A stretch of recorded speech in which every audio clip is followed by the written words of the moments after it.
This my shit. All the girls love me like this. Ready for this? She's the queen bee, the star. Ei, mulheres de voz!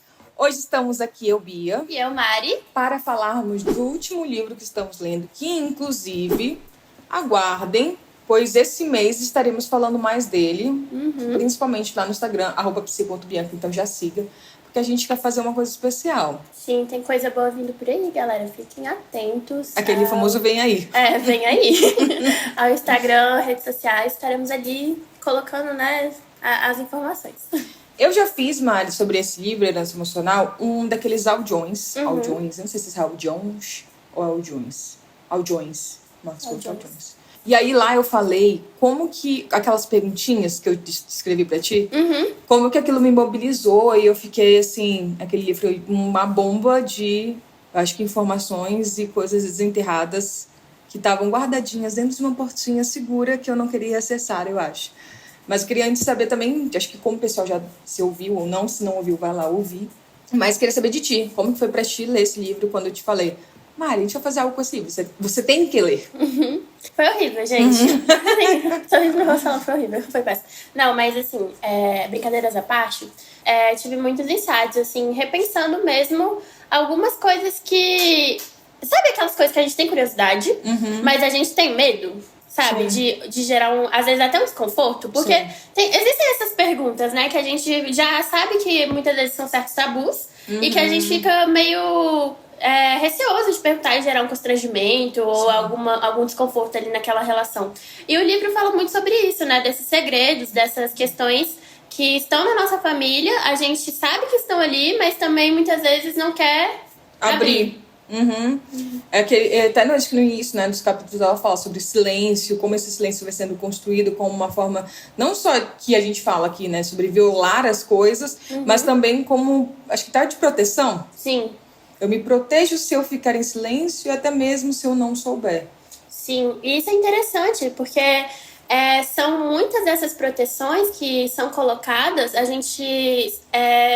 gente deixa de conhecer da nossa história, né? Quantas vezes esses gaps, essas lacunas que tem na nossa história não permite que a gente pare, por exemplo, de repetir alguns ciclos que são da nossa herança familiar. Sim.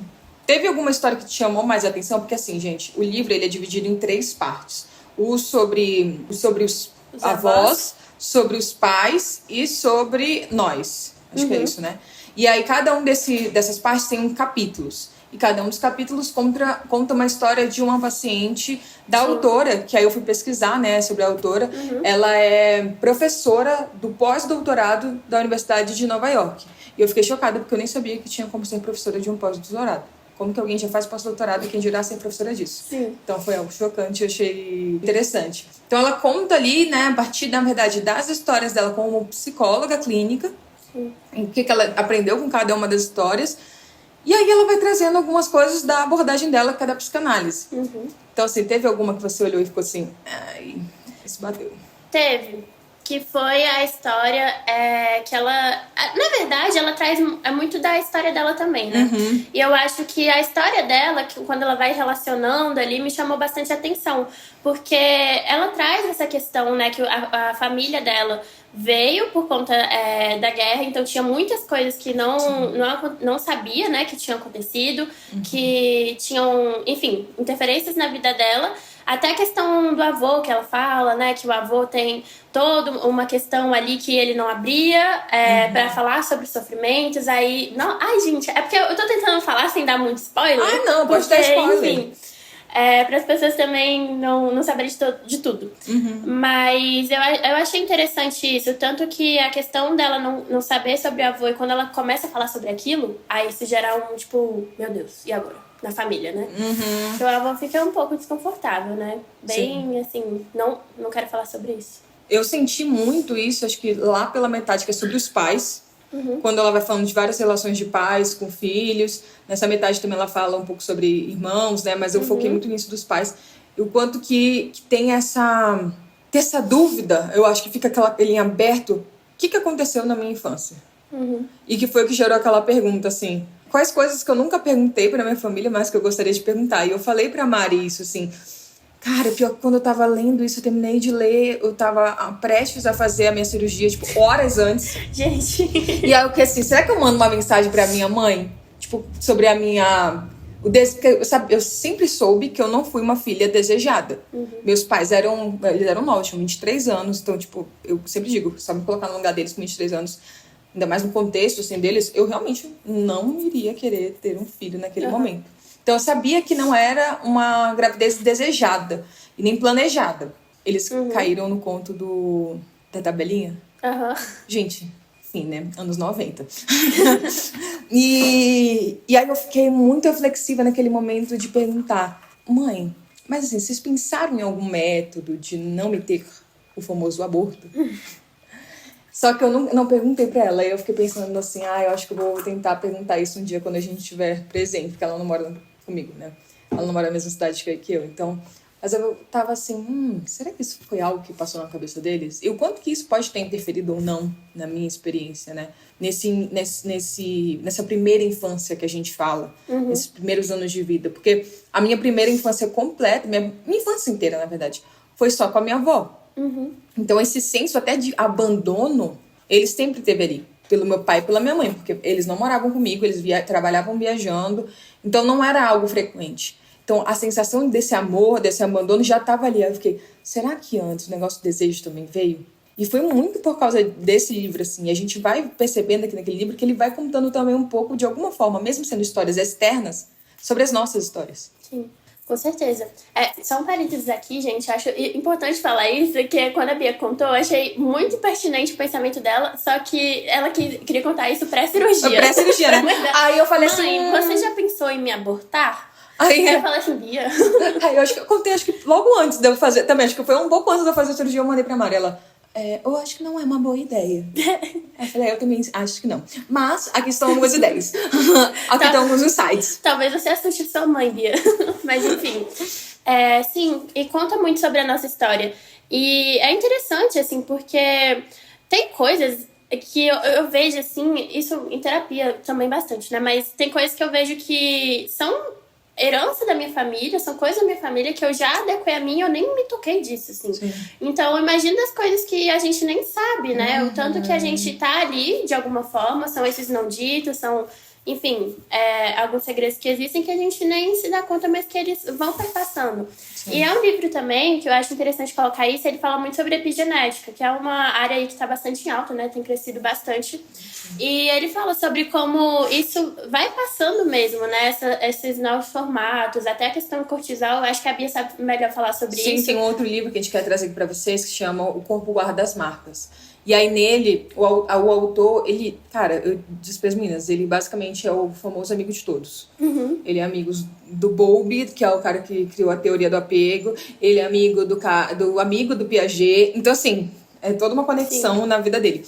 E aí ele sempre estudou sobre traumas. Então, nesse livro, O Corpo Guarda as Marcas, ele fala quanto que os filhos das pessoas que estavam nos campos de concentração do nazismo, eles foram afetados mesmo não vivenciando a história em si. E eu acho que eles já trazem na genética deles o maior cortisol, porque os pais já estavam sendo expostos a um contexto de muito estresse. Então, o corpo meio que dos filhos já estavam sendo desenvolvidos para lidar com o estresse, por causa do cortisol, que está diretamente relacionado, né? E aí ele vai trazendo como outros casos também, como quando teve a queda das Torres Gêmeas, momentos de recessão do país. Tudo isso gera um trauma que a gente nem tem ideia, mas que vai impactando, né? Eu gosto muito de contar a história que... Os meus avós, eles vieram para fazer plantações, mas foram enganados, né? Os meus avós, na verdade, quando vieram para o Brasil, que são do Japão, eles vieram com a promessa de você vai ter uma terra que vai ser sua e você vai plantar. A realidade foi, eles estavam substituindo a mão de obra escrava negra. Então, eles não ganhavam dinheiro com isso. Então, a questão do dinheiro em si, e com toda uma questão ali também, né, do perigo amarelo... que é a minoria modelo, que a gente vai roubar as vagas das pessoas brancas, etc. O dinheiro sempre foi muito escasso. Com os meus pais que isso mudou bastante, assim. E aí meu pai, ele traz muito isso porque ele trabalhava na infância ainda. E ele E eu lembro que ele contava, tipo, certinho, todas as coisas. O valor que a gente pagava com plano de saúde, o valor que a gente pagava com a escola, cada uma das coisas. E eu aprendi muito isso. Eu não tive que viver o que eles viveram. Que bom que eu não precisei viver isso. Mas a minha ideia com dinheiro, por exemplo, é muito disfuncional. Porque ainda carrega aquelas mágoas que são ali do passado, aqueles traumas que são deles. Sim. Mas a gente vai fazendo e vai repetindo isso, e é isso, né? O nosso significado sobre as coisas também mudam completamente. Bastante. E é interessante essa questão, porque até isso que você trouxe do cortisol, né, Bia? É uma questão de sobrevivência. Então, assim, quantas das coisas a gente não vem carregando e perpetuando e repetindo, porque a gente entende que aquilo é uma forma de sobreviver. Que guardar dinheiro, por exemplo, por mais que ainda não seja uma falta que vai, né, que esteja ligada à sua sobrevivência, ainda assim é importante. Você fica com aquela noção de que tá sempre em escassez, por exemplo. Sim. E aí a gente continua carregando algumas coisas que às vezes nem precisa, né? E o quanto de estresse ou de energia da nossa própria saúde mental isso vai sendo tirado. Exatamente, exatamente. Eu acho que esse livro, assim, é algo que é pra começar muito com vocês. Não levar como verdades absolutas, né? Por exemplo, a gente colocou pra Luísa ler, que trabalha com a gente, ela já ficou assim, não, mas é que ela fala isso. A Luísa já teve uma visão diferente da nossa. Sim. Acho que a gente conseguiu levar de uma forma metafórica também algumas coisas. Sim. Então leiam isso com cuidado. Não acho que é indicado para todo mundo. Vai sentindo como que também você vai lendo, vai entrando em contato com a tua história. Mas eu acho que principalmente, até pra quem é psicólogo, pra gente fez muito sentido, porque a gente é da sistêmica, questão de família. Sim. Acho que a galera da psicanálise também gosta e tudo mais. Mas eu acho que também é uma leitura que não é só pra psicólogos, até porque não tem nada teórico ali em si. Sim, não é denso academicamente. Né? Acho que é denso, acho que emocionalmente. Sim. Então, leiam com precaução. Precaução? Precaução. Né? Cuidado. Com cuidado. É.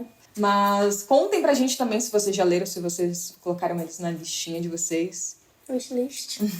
Já coloca aqui nos comentários. E vem aí coisas boas com esse livro, né, Mari? Vem, gente. Vem muitos projetos legais, então estejam atentos. Já sigam a gente no @psi.bianca e no @pod.mulherdevoz, tanto no Instagram como também no TikTok. A gente também, se você tá ouvindo a gente aqui pelos streams de música, a gente também está no YouTube. E aí, caso você não esteja vendo pelo Spotify, você pode ver a gente pelo YouTube. Ver nossos rostinhos aqui. É isso, gente. Um beijo. Tchau, tchau. This my shit. All girls love to be like this. She's the queen bee, the star.